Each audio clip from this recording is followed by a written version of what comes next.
세종문화회가 오는 9월 6일 베네핏 런천 기금 모금 오찬 행사를 개최합니다. 세종문화회가 지난 22년 동안 문학과 시조, 음악을 통해 한국 문화를 나누기 위해 걸어온 여정을 함께 기념하고 기금을 모으는 특별한 자리입니다.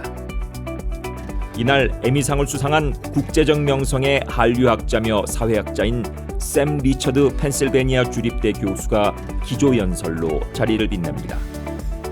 또한 미국 내 톱 국악가들인 김연채, 장윤실, 이찬수가 선보이는 가야금 병창, 민요, 설장구 등 전통예술 무대도 펼쳐집니다.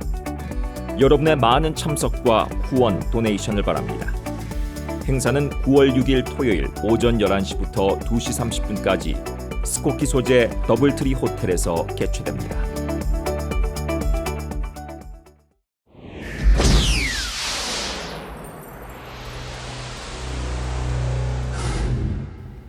한류학자 샘 리처드 펜실베니아 주립대 교수는 세계적으로 유명한 사회학자입니다.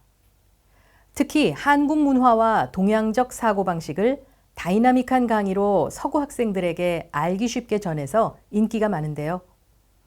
그가 올 9월 세종문화회의 후원 오찬 행사에 기조 연설자로 서게 돼 눈길을 끕니다. 박원정 PD가 그를 화상으로 인터뷰했습니다. 한류 전도사로도 널리 알려진 에미상 수상 사회학자인 샘 리처드 펜실베니아 주립대 교수가 오는 9월 6일 세종문화회의 기금 모금 오찬에서 기조 연설을 합니다. 샘 리처드 교수는 인종과 문화, 사회정의를 주제로 한 인기 강사로 널리 알려져 있습니다. 리처드 교수는 한류와 K 콘텐츠에 깊은 관심을 갖고 있고 이를 사회학적 시각으로 조명하며 글로벌 문화 현상으로서의 한류를 강의와 연구에 적극 반영하고 있습니다. 뉴스 매거진이 펜실베니아에 거주하는 리처드 교수와 화상 인터뷰를 진행했습니다. Professor Richard, could you give us a glimpse of what you plan to share in your keynote speech at Sejong Cultural Society's benefit luncheon? Yeah, I think I'm quite interested in speaking about how our perceptions of Korea have changed over the years. You know, from when I was a young student to today, and some of the things that are happening and some things that I anticipate continuing to occur. I mean, how we in the United States, but also the world sees Korea.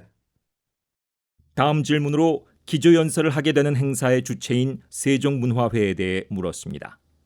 영어로 시조를 쓰는 법을 미국 교실에 알리고 한국 민요적 요소를 담은 음악 경연대회를 펼치며 또 한국 작가의 책에 대한 장문 경연대회까지 펼치는 세종문화회의 활동을 어떻게 평가하는지 물었습니다.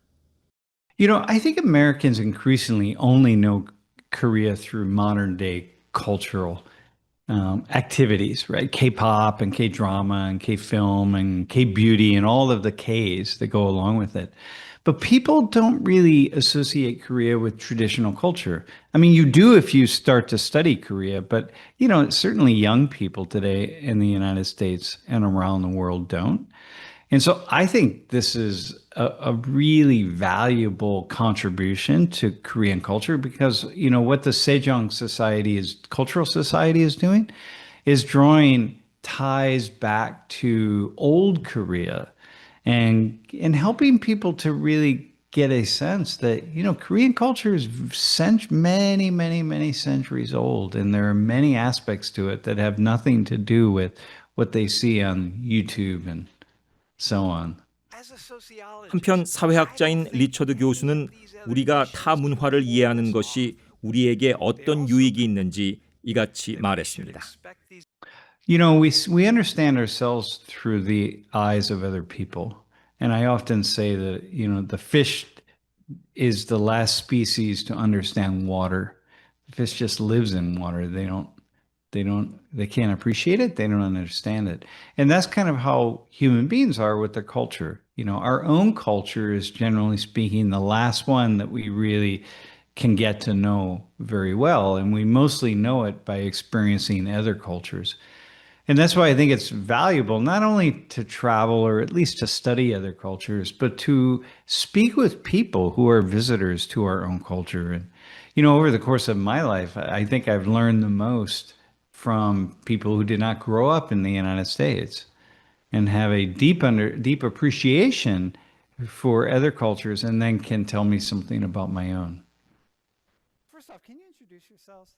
샘 리처드 교수가 담당한 펜실베니아 주립대의 사회학 119 인종과 민족, 문화 수업은 학생들에게 도전적인 질문과 토론, 다이나믹한 참여를 유도하며 인종과 문화에 대한 이해를 넓히는 교육 방식으로 유튜브를 통해 세계적 유명세를 타고 있습니다. 이 강의는 미국 내 최대 규모의 사회학 수업 중 하나로 매 학기 약 800여 명의 학생들이 수강하며 활발한 질문과 자유로운 의견 제시가 이루어집니다. Your lectures are known for their dynamic and interactive style.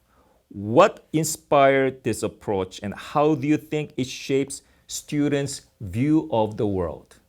Since I first started teaching 41 years ago, I've always very much appreciated the contribution of students. So I was never one to just stand up in front of a group of people and give lectures day after day. But after a certain point in time, I realized that students themselves were always more interested in what other students had to say. So when one person spoke, somebody else raised their hand immediately in response to what that person said. And I started to have the idea that, I could really deepen my own excitement in the classroom if I listened more to students.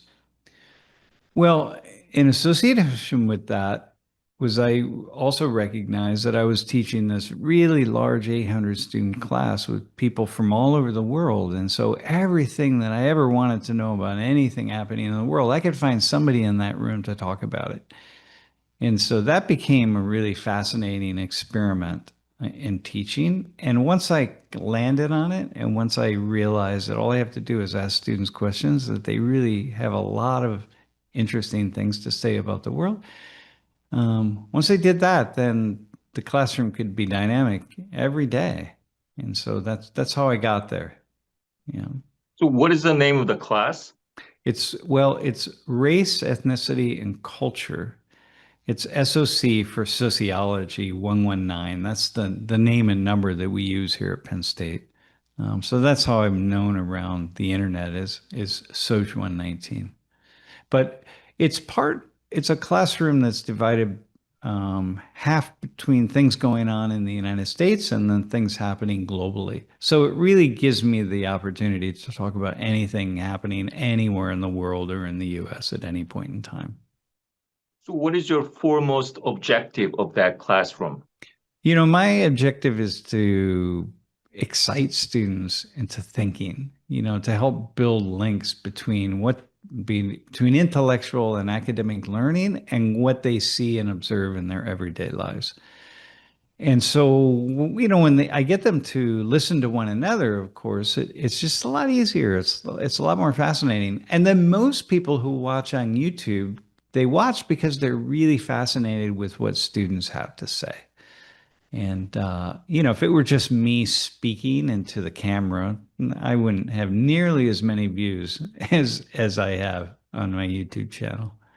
What is it about Korea that first drew your attention and has kept you engaged over time?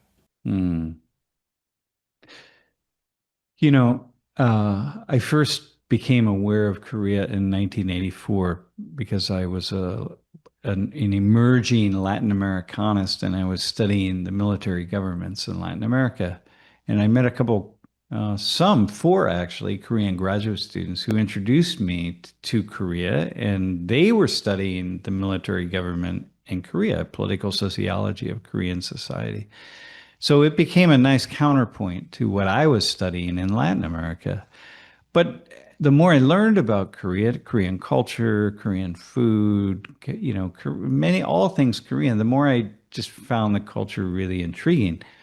But I was a Latin Americana, so I was headed off to study Latin America, to live in Latin America, and I spoke Spanish, and I still speak Spanish, so that was my area of focus. And I had no intention of studying Korea, but because I was introduced at this young age, in my early 20s, I always paid attention to what was happening in Korea. And so I'm very much a globalist, meaning I study the entire world and cultures and nations around the world. But I always had a special kind of attention. I'd see something about Korea and I'd read it and pay attention, a short video or something like that. And then I watched over time as Korea went from being a very poor country to being quite a wealthy country. And I was so struck by that when I returned kind of to talking about Korea, maybe in the early 2000s, and I started, bringing Korea directly into my classroom, I was talking about the advancements that Korea had made. And it was really quite fascinating to me, to see all the changes that have taken place, as is true for so many Koreans.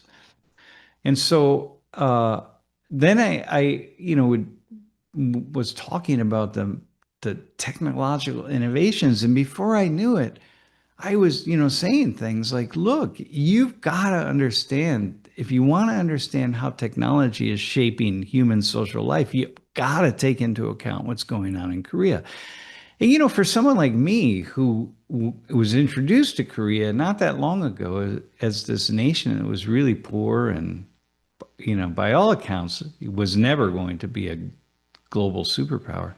Those kinds of statements were really fascinating. And so I just became more and more intrigued. But of course, in my class, I'm talking about the entire world. So Korea is only one nation or one culture of many that I'm talking about on a regular basis. But then, Koreans started to reach back to me and say, hey, say more about what you're seeing about our country. And then I was able to talk about Korea from the lens of all of these cultures around the world that I had been studying my entire academic life. And so that made Korea really a fascinating place to observe and then ultimately to study and to travel and so on. The next question is about K-pop. When were you first exposed to it, and what do you think made it a global phenomenon? First off, I'm very much what I would call an ethnomusicologist.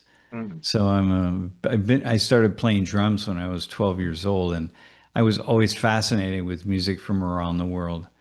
And so, here over the course of the past 30 years, I'll turn on different radio stations from around the world. In the past 20 years, I just I get on the internet and I open up a radio station from, Sudan or from Somalia or from Brazil or Indonesia or whatever. And that's the music I'll listen to all day.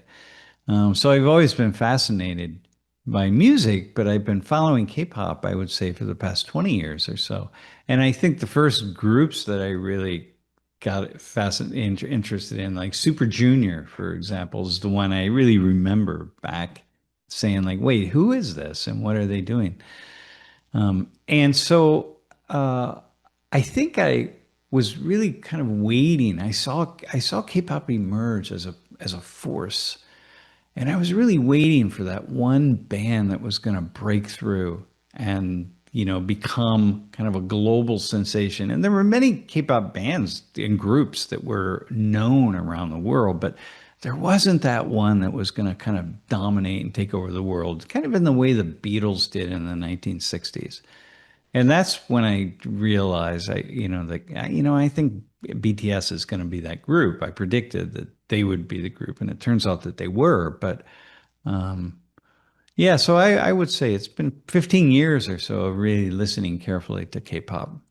I think one thing that happened was that Korea, at the same time that social media, that the internet was exploding around the world and speeds were getting faster and faster, and then social media took off. It just turns out that Koreans happen to be a people who really embraced the internet, and they embraced these many different platforms. And so as K-pop, and then of course K-drama, K-TV, all K-culture in general, spread out around the world. There were many different touch points, as we talk about, so people could touch all of this culture coming out of Korea in many different places on many different platforms. Well, that just gave people an opportunity to experience it in lots of different ways, and in ways that was probably different than the cultural products, so to speak, that were being produced in other places around the world. And so I think that was a big part of it. And then, of course, Korean culture is unique, and what it's been coming out of Korea is really high quality, fascinating stories. It's not sexually explicit and graphic. Koreans are very respectable and responsible, and you don't see a lot of the things that you see in other cultures. Even the violence, it turns out that the two things that are most well known coming out of Korea are Parasite and Squid Game, and they're extremely violent. But the other things are not. You watch K-dramas one after another, you don't see that explicit violence in the way that you see it coming out of Hollywood. And you don't see the graphic sexuality. And so, people around the world can watch that. You can watch Korean dramas with your kids and your grandkids and not feel like you're going to have some awkward moment that's embarrassing. Often what happens in the TED world is maybe 샘 리처드 교수는 공감을 강조한 그의 TED 강연으로도 유명합니다. 오늘날처럼 양극화된 사회와 글로벌 무대에서 공감이 어떤 역할을 하는지 물었습니다. Empathy for me is sort of synonymous with understanding. And, you really it's just kind of high level understanding, for me, I can kind of imagine, maybe in my mind, just kind of say, all right, well, who's homeless? And, in the streets of Chicago, let's say, hey, who are the homeless on the streets of Chicago? And what are they?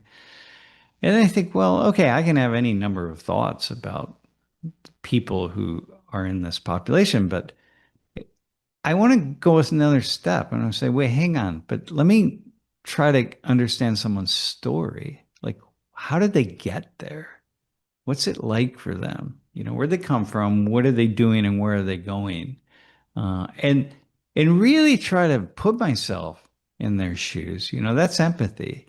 And by doing that, I can have a much better understanding of who people are and what they are.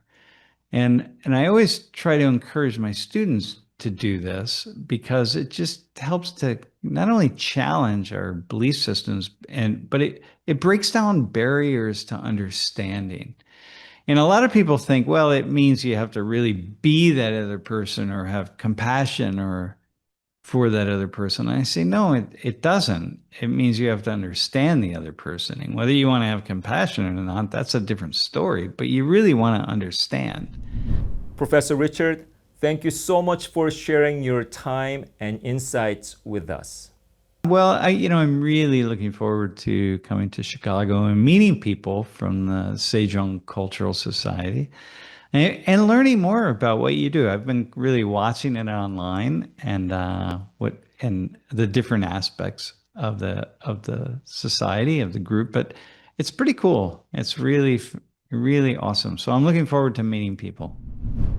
샘 리처드 교수가 기조연설로 참여하는 세종문화회의 기금모금 오찬은 오는 6일 시카고 근교 스코키의 더블트리 호텔에서 열립니다.